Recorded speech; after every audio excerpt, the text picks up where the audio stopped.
Again, when I lived with my parents, like at first the relationship was pretty fine.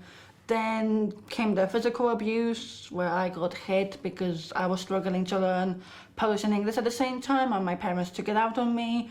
Then my dad got a restraining order, so he was away from the house for a bit. Then he came back. Then he stopped like physically abusing me, mostly, very much mostly.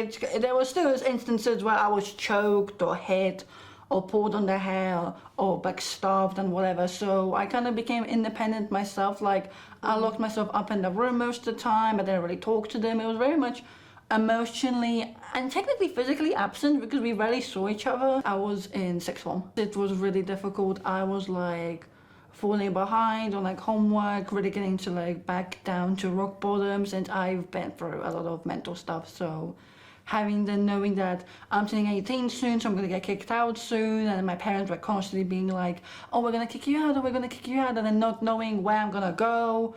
So like it was very difficult to navigate. But then, you know, Conky was got in touch, I moved, and I haven't been better since. She's been more of a mother to me than my mother was, that's for sure. Going to Comic-Con, seeing Six the Musical.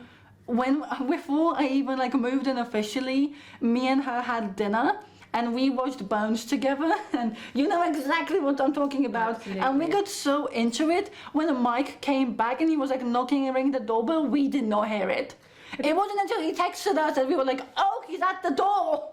But we couldn't hear because we were laughing so much. Just to put it into some context from my perspective as well, my son is very sick, and so he had a bone marrow transplant 2 years ago, and it hasn't really worked, and he's just born with a genetic condition, double mutation, and so my life has become, or had become, quite narrowed down to I'm working, I'm doing these other things, but I'm primarily looking after my son, and there's this massive worry about it, which home life wasn't really very much fun for me because, you know, it's overshadowed.